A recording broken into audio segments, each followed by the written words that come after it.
বন্ধুরা, আজকের এই ঘটনাটি শুনলে আপনার রুহু কেঁপে উঠবে। কেননা একটি কোরআনের হাফেজা মেয়ে জীবিত অবস্থায় এমন একটি ভুল কাজ করেছিল, যার কারণে তার মৃত্যুর পর কবরের মাটি গ্রহণ করতে চাচ্ছিল না। এমনকি যখন তাকে অন্য কবরে দাফন করার জন্য কবর খোঁড়াও হলো, তখনও সেই কবরে এমন কিছু ভয়ঙ্কর দৃশ্য দেখা গেল, যা দেখে উপস্থিত সবাই সে মৃত লাশকে সেখানেই ফেলে রেখে দৌড়ে পালাতে শুরু করলো। আর এই ভিডিওটি মুহূর্তেই সোশ্যাল মিডিয়াতে ব্যাপক আলোড়ন সৃষ্টি করে। তবে এখন প্রশ্ন ওঠে, এই হাফেজি কোরআন মেয়েটির জীবিত অবস্থায় কি এমন পাপ কাজ করেছিল যে তার উপর এমন ভয়াবহ আযাব নেমে এলো? যদিও সে একজন আদর্শ কোরআনের হাফেজা ও নেককার মেয়ে হওয়া সত্ত্বেও কেন আল্লাহ তাআলার পক্ষ থেকে এমন শাস্তি তার জন্য নির্ধারিত হলো? এই সম্পূর্ণ ঘটনাটি জানার জন্য ভিডিওটি না টেনে শেষ পর্যন্ত দেখুন, কারণ এই ভিডিওতে রয়েছে আমাদের সকল মা বোনদের জন্য বিশেষ এক শিক্ষা, যা অনেক সময় নিজের অহংকারে তারা এমন ভুল কাজ সচরাচর করে থাকে। আব্দুল কাদের ফজরের নামাজ আদায় করার পর সকালবেলা নিজের কাজের জন্য বেরিয়ে পড়ল। আব্দুল কাদের ছিলেন একজন গোরখোদক, মানে কবর খোঁড়ার কাজ করতেন। এই এলাকায় যে কোনো মানুষ মারা গেলে তার কবর খোঁড়ার জন্য আব্দুল কাদেরকেই ডাকা হতো। তার কাজের খুব দক্ষতা ছিল এবং সবাই তাকে খুবই শ্রদ্ধা করত। আজও এমনই একদিন খবর এসেছে যে মহল্লার এক যুবতী মেয়ে মৃত্যু হয়েছে। আব্দুল কাদের জানতো আজ তাকে আবার একটি নতুন কবর খুঁড়তে হবে, তাই সে বাড়ি থেকে কবর খোঁড়ার সরঞ্জাম নিয়ে বাইরে বের হলো। আর মনে কিছু চিন্তা ছিল, কিন্তু সে জানতো কাজটা তারই করতে হবে। এটা ছিল তার দৈনন্দিন কাজ। কিন্তু যখন আব্দুল কাদের কবরস্থানে পৌঁছালো এবং নির্ধারিত স্থানে কবর খোলার জন্য গেল, তখন সে অদ্ভুত কিছু অনুভব করলো। আব্দুল কাদেরের মনে হচ্ছিল যেন কিছু অস্বাভাবিক ঘটতে চলেছে। তার শরীরে এক অদ্ভুত শিহরণ অনুভূত হচ্ছিল। তার মনে হচ্ছিল যেন পায়ের উপর ভারী পাথর চাপিয়ে দেওয়া হয়েছে। আব্দুল কাদেরকে আগেই জানিয়ে দেওয়া হয়েছিল যে একজন হাফেজি কোরআনের মেয়ের মৃত্যু হয়েছে। এই জন্য মৃত মেয়ের পরিবার বলেছিল যত তাড়াতাড়ি সম্ভব কবর খুলে ফেলতে, যাতে দাফনে কোনো ধরনের বিলম্ব না হয়। গোরখোদক আব্দুল কাদেরের বয়স ছিল ৩৫ থেকে ৪০ বছরের মধ্যে। যখন এই যুবতী মেয়ের মৃত্যুর খবর শুনল, তখন সে ইন্না লিল্লাহি ওয়া ইন্না ইলাইহি রাজিউন পড়তে শুরু করলো এবং বলতে লাগলো, আমাদের সবাইকে আল্লাহর কাছে ফিরে যেতে হবে। আমার বিশ্বাস আল্লাহর খুব নেকবান্দি হবে। আমি সৌভাগ্যবান যে একজন নেক মাইয়াদের, একজন হাফেজি কোরআনের মেয়ের কবর নিজের হাতেই খুঁড়তে পারছি। হে আল্লাহ, এই নেকির বদলে আমার সমস্ত গুনাহ যা আমি ইচ্ছাকৃত বা অনিচ্ছাকৃতভাবে করেছি, তুমি তাও ক্ষমা করে দাও। এই প্রার্থনা করে আব্দুল কাদের নিজের কাজ শুরু করলো। কিন্তু যেটি তাকে অদ্ভুত লাগছিল সেটি ছিল তার মনের অস্থিরতা। এর আগে কখনোই যখন সে কবর খুঁড়তে যেত, তখন এমন কিছু অনুভূত হয়নি যে অনুভূতি আজ তার হচ্ছে। কিন্তু আজ তার মনে হচ্ছিল যেন তার পা ভারী হয়ে গিয়েছে। আব্দুল কাদের ভেবেছিল সে তো এই কবরস্থানে আগেও শত শত কবর খুঁড়েছে, কিন্তু আজ মাটি আগের চেয়ে অনেক বেশি শক্ত মনে হচ্ছে। সে বহুবার তার যন্ত্র দিয়ে মাটি খোঁড়ার চেষ্টা করলো, কিন্তু সামনে শুধু পাথর বের হয়ে আসছিল। আব্দুল কাদের ভাবল হয়তো এই মাটি পাথুরে হয়ে আছে, তাই সে অন্য জায়গায় কবর খোঁড়ার সিদ্ধান্ত নিল। কিন্তু যখন অন্য জায়গা থেকে কবর খোঁড়া শুরু করলো, তখন তার সামনে এমন একটি দৃশ্য এলো যা দেখে আব্দুল রহমান ঘামাতে লাগলো। সে নিজের হাতের সঙ্গে কপালে ঘাম মুছতে লাগলো এবং ভাবতে লাগলো, হে আল্লাহ, এটা কি? কিছুই তো আমার বোধগম্য হচ্ছে না। এই কবরস্থানে সে শত শত কবর এর আগেও খুঁড়েছে, কিন্তু এমন দৃশ্য সে আগে কখনোই দেখেনি। আব্দুল কাদের দুশ্চিন্তাগ্রস্ত হয়ে পড়ল। তার হৃদয়ের স্পন্দন দ্রুত হয়ে গেল। কিন্তু সে গভীর শ্বাস নিতে লাগলো এবং এক জায়গায় বসে পড়ল। নিজের ঘাম মুছতে মুছতে বেশ খানিকটা সময় কেটে গেল। ঠিক তখনই সে হাফেজি কোরআন মেয়েটির জানাজা কবরস্থানে প্রবেশ করতে দেখা গেল। এটি হয়তো ইতিহাসে প্রথম জানাজা ছিল যেখানে পুরুষের তুলনায় ৮ থেকে ১৫ বছরের বাচ্চাদের সংখ্যা বেশি ছিল। সবার চোখ কান্নায় লাল হয়ে গিয়েছিল, তাদের ঠোঁটে কলেমা শাহাদাত ছিল। সবাই কাঁদতে কাঁদতে বলছিল, হে আল্লাহ, তুমি তার গন্তব্যগুলো সহজ করে দাও। এই নেক মেয়েটির মৃত্যু হওয়ার পর পুরো এলাকার শিশুরা জানাজায় কাঁধ দিতে দিতে কবরস্থানের দিকে এগিয়ে আসছিল। এমন দৃশ্য দেখে মনে হচ্ছিল যেন এই শিশুদের খুব কাছের কোনো আত্মীয় তাদের থেকে চিরবিদায় নিয়ে গেছে। যখন লোকজন এ বিষয়ে জানতে এগিয়ে এলো তখন জানা গেল যে মেয়েটি একজন হাফিজি কোরআন ছিল এবং এই সব শিশুদের কোরআন শরীফ শেখাতো। তাদের ওস্তাদ ছিল। তাদের ওস্তাদের প্রতি ভালোবাসার কারণে এই শিশুরা জানাজায় অংশগ্রহণ করেছিল। মৃতদেহ দাফনের জন্য কবরস্থানে পৌঁছে গিয়েছিল। আর গোরখদক আব্দুল কাদের বিস্ময় এবং ভয়ে কবরের পাশে দাঁড়িয়ে এত বড় জানাজার জামায়াত দেখছিল। এই জানাজায় বয়স্কদের তুলনায় শিশুদের সংখ্যা বেশি ছিল। এর আগে এমন পরিস্থিতি সে কখনোই দেখেনি। শিশুরা এমনভাবেই কাঁদছিল যেন তাদের মা মারা গিয়েছে। উচ্চস্বরে কালেমা শাহাদাত পাঠ করা হচ্ছিল। যখন আব্দুল কাদেরের দৃষ্টি কবরের দিকে গেল তখন তার ভেতর প্রচণ্ড অস্থিরতা এবং আতঙ্ক শুরু হয়ে গেল। জানাজা যেখানে আনা হচ্ছিল তা দেখে মনে হচ্ছিল এই মেয়েটি খুবই নেককার ও পবিত্র চরিত্র ছিল। হয়তো সে কখনোই কোনো পাপ করেনি, না হলে মেয়ে হয়েও তার জানা যায় এত মানুষের উপস্থিতি কিভাবে সম্ভব। কিন্তু কবরের ভেতরে যা ঘটছিল তা দেখে আব্দুল কাদের দিশাহারা হয়ে পড়ল।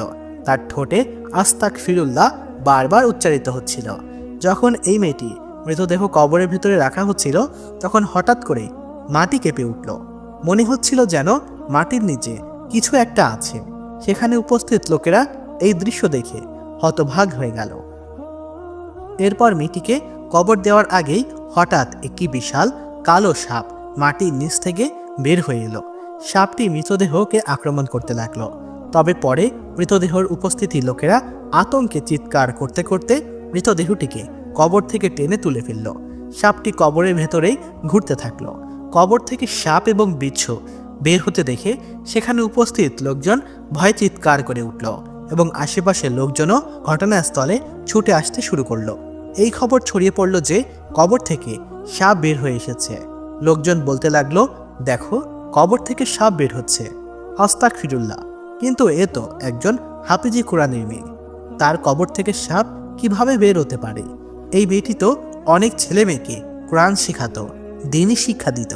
এমনকি ভুল বা গুনাহ সে করেছিল, যার জন্য তার কবর থেকে এত বড় কালো সাপ আর বিচ্ছু বের হলো। লোকজন নানা ধরনের কথা বলতে শুরু করলো। জানা যায় উপস্থিত সবাই কবর থেকে দূরে সরে দাঁড়িয়েছিল। কেউ কবরের কাছে যেতে চাচ্ছিল না এবং মৃতদেহকে কবরস্থ করতে রাজি ছিল না। তখন লোকজন আব্দুল কাদেরকে বলল, তুমি নতুন একটি কবর তৈরি করো। আব্দুল কাদের লোকদের কথায় নতুন একটি কবর খোঁড়া শুরু করলো। কিন্তু নতুন কবর খোঁড়ার পরপরই সে ভয়ঙ্কর দৃশ্য আবারও দেখা গেল। সেখান থেকে অনেক সাপ এবং বিচ্ছু উপস্থিত হচ্ছিল। এই দৃশ্য দেখে জানা যায় উপস্থিত দুজন ব্যক্তি যাদের সন্তান এই হাফিজি কোরআনের মেয়ের কাছে দিনী শিক্ষা নিতে যেত, তারাও অবাক হয়ে গেল। এমন পরিস্থিতি দেখে লোকজন দ্রুত একটি আলেমের কাছে উপস্থিত হলো। সেই আলেম সাহেব তার ঘরে বিশ্রাম নিচ্ছিলেন। যদি এটি তার বিশ্রামের সময় ছিল না, কিন্তু শরীর অসুস্থ থাকলে তিনি মাঝে মাঝে কিছু সময়ের জন্য বিশ্রাম নিতেন। তিনি আল্লাহ তাআলার খুব নেক এবং পরেজগার বান্দা ছিলেন। তিনি একজন বড় আলেম হিসাবেও খ্যাত ছিলেন। গ্রামের কোনো ধরনের বিপদ বা দুর্ঘটনা ঘটলে বা কোনো সমস্যা হলে সবাই তার কাছে ছুটে যেত। সেই পরেজগার বুজুর্গ পুরো রাত ইবাদতে কাটাতেন আর দিনগুলো রোজা রেখে পার করতেন। তার নেক নামই পুরো গ্রামে প্রসিদ্ধ ছিল। আর সেই দুজন ব্যক্তি দ্রুত দৌড়ে মসজিদে প্রবেশ করল। আলেম সাহেব তাদের মসজিদে ঢুকতে দেখে সঙ্গে সঙ্গে বলে উঠলেন। তাদের এমন অস্থিরতা এবং ভীত অবস্থায় দেখে তিনি বিস্মিত হলেন।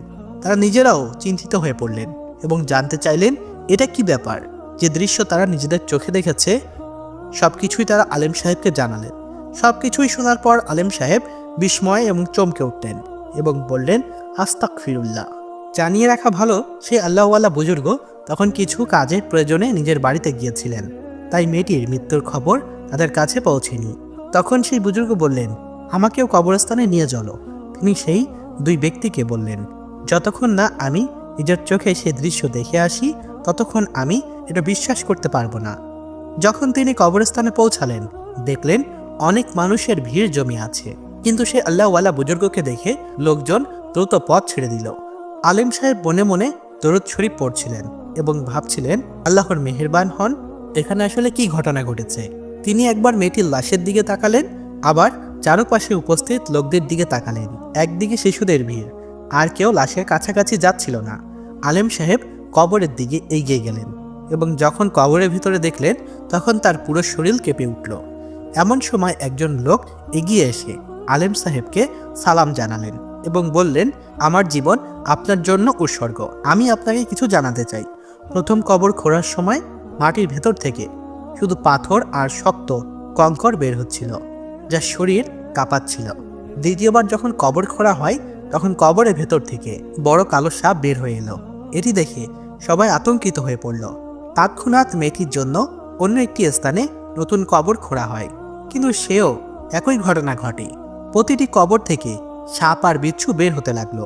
মৌলানা সাহেব তাদের কথা শুনে চোখ বন্ধ করে একটু পেছনে সরে গেলেন, কারণ তখন কবরের ভেতরে বড় কালো একটি সাপ ছিল এবং কবরের দেওয়াল থেকে মাটি কাঁপতে দেখা যাচ্ছিল, যেন বিচ্ছুরা দেওয়ালের ফাটল থেকে বের হয়ে আসছিল। আলেম সাহেব এই দৃশ্য দেখে চিন্তিত হয়ে পড়লেন। আল্লাহওয়ালা চোখে পানি চলে এলো। তিনি উঁচু কণ্ঠে আল্লাহ তাআলার জিকির শুরু করলেন। সেখানে উপস্থিত লোকজন সেই হাফেজ কোরআনের মেয়েটির জীবনের নানা বিষয় আলেম সাহেবকে বলতে শুরু করলেন। মৃতদেহ তখনও কবরস্থানে পড়েছিল। এরপর আলেম সাহেব বললেন, এই মেয়েটির মৃতদেহ মসজিদে নিয়ে যাওয়া হোক। লোকজন ফিসফিস করে বলতে লাগলো, অবশেষে ব্যাপারটা কি? এমন কি গুনাহ ছিল যে আল্লাহ তাআলা এই মেয়েটির উপর এই শাস্তি নাজিল করলেন? মৃতদেহ মসজিদের স্থানান্তর করা হলো এবং সেই সঙ্গে অনেক বড় একত্রিত উপস্থিত লোকজনের মসজিদে চলে আসলো। মানুষ নানা কথা বলতে লাগলো। সেখানে যারা উপস্থিত ছিলেন প্রত্যেকেই কোনো না কোনো গল্প বলতে শুরু করলেন। কেউ বললেন, আমরা তো মেয়েটিকে খুব নেক ভাবতাম। হাফেজ কোরআন হওয়ার সত্ত্বেও সে ছেলেদের বাড়িতে শিক্ষা দিত। এটার কারণেই কি আল্লাহ তাআলা তাকে শাস্তি দিচ্ছেন? আরেকজন বললেন, এই মেয়ে নাবালক ছেলেদেরকে শিক্ষা দিত যাদের বয়স 6 থেকে 10 বছরের মধ্যে ছিল, এই জন্য এর সঙ্গে এমনটা হয়েছে। যখন আলেম সাহেব মসজিদে প্রবেশ করলেন তখন সম্পূর্ণ নীরবতা নেমে এলো। উপস্থিত সবাই উঠে দাঁড়ালো। মৃতদেহ একজন অভিজ্ঞ হাকিম মহিলার কাছে সমর্পণ করা হলো।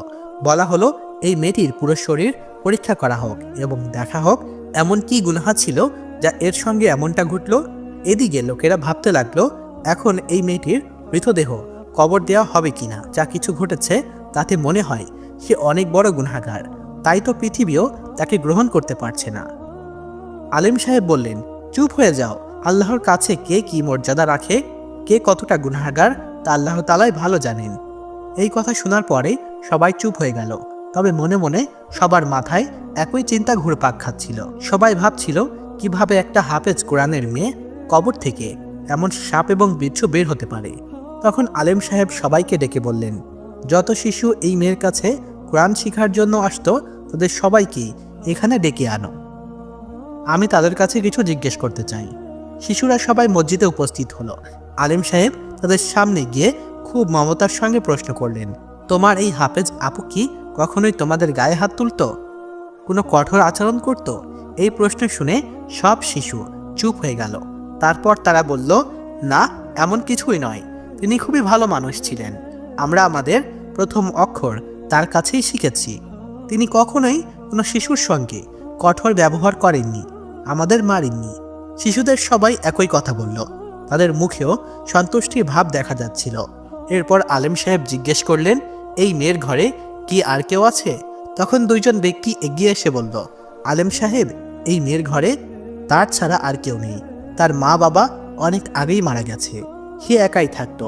আল্লাহ তাআলা জানেন একা থাকার সময় এমন কি গুনাহ সে করেছিল, যার কারণে আল্লাহ তাআলা তার কবরকে শাস্তির জায়গায় পরিণত করেছেন এবং সাপ বিচ্ছুতে ভরে দিয়েছেন। আলেম সাহেব খুবই চিন্তিত হয়ে পড়লেন। সেই সময় এই মেয়ে তো এমন একজন ছিল যার চরিত্রে কোনো দাগও ছিল না। সবাই তার সম্মান করত এবং প্রশংসা করত, কিন্তু এখন তার মৃত্যুর পর লোকজন তার সমালোচনা করতে শুরু করেছে। আলেম সাহেব নীরবে তার কক্ষে গেলেন এবং 2 রাকাত নামাজ আদায় করলেন। তারপর নামাজ শেষে 2 হাত তুলে আল্লাহর কাছে দোয়া করলেন, হে আমার প্রভু, তুমি সব কিছুর মালিক, আমি তোমার কাছে প্রার্থনা করছি। আলেম সাহেব আল্লাহ তাআলার দরবারে এত কাঁদলেন যে তার চেহারার অস্ত্র ভিজে গেল, এমনকি তার দাড়িও ভিজে গেল। তারপর তিনি বললেন, হে আমার প্রভু, এর আগে আমি তোমাকে সামনে রেখে প্রতিটি সিদ্ধান্ত নিয়েছি। আজ আমার হৃদয় তেমনই প্রার্থনা করছে। এই মেয়ে এমন কি গুনাহ করেছিল যে জমিন তাকে গ্রহণ করতে চাইছে না? আলিম সাহেব এত কান্দাকাটি করলেন যে তার অবস্থা খুবই খারাপ হয়ে গিয়েছিল। তিনি বারবার ভাবছিলেন আসল ব্যাপারটা কি। এই মেয়ে তার ঘরে একা থাকতো, সারাদিন ছেলে মেয়েদেরকে দিনই শিক্ষা দিত। আলেম সাহেব চিন্তায় পড়ে গিয়েছিলেন। কিছু শিশু বলছিল, আমাদের ওস্তাদ 5 ওয়াক্ত নামাজ পড়তেন, কখনোই কোনো সময় নষ্ট করতেন না। এক নেক মেয়ে, তবুও তার কবরে সাপ এবং বিচ্ছু। এটি একটি অদ্ভুত ঘটনা ছিল, কারণ আলেম সাহেব তার জীবনে আগে কখনোই এমন কিছু দেখেননি। এই মেয়ের ঘরে তো কেউই ছিল না, কিন্তু যখন অনুসন্ধান করা হলো তখন জানা গেল যে মেয়েটি একটি খুবই ঘনিষ্ঠ বান্ধবী ছিল। সে তার সমস্ত কথা এবং সব গোপনীয়তা সেই বান্ধবীর সঙ্গে শেয়ার করত। আলেম সাহেব বললেন, তার সেই বান্ধবীকে ডেকে আনো। তখন একজন বলল, ওই মেয়ে তো কয়েক মাস আগেই ওই এলাকা ছেড়ে চলে গেছে।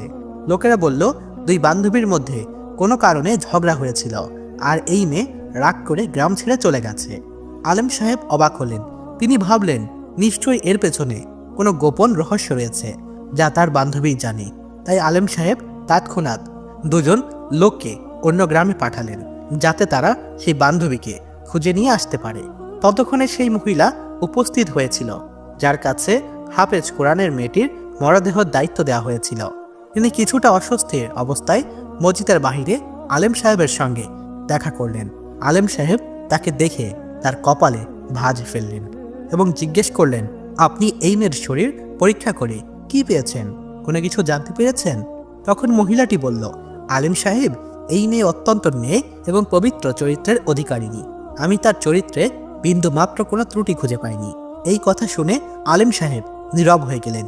তিনি ভেবেছিলেন, যদি এই মেয়ে সত্যি পবিত্র চরিত্রের অধিকারিণী হয়, তবে যদি এর দ্বারা কোনো গুনাহ না হয়ে থাকে, তবে শেষ পর্যন্ত কি কারণে এমনটি হচ্ছে সত্যটা তখনই জানা যাবে যখন তার বান্ধবী এখানে উপস্থিত হবে, কারণ একমাত্র সেই মুখ খুললে প্রকৃত ঘটনা জানতে পারবে।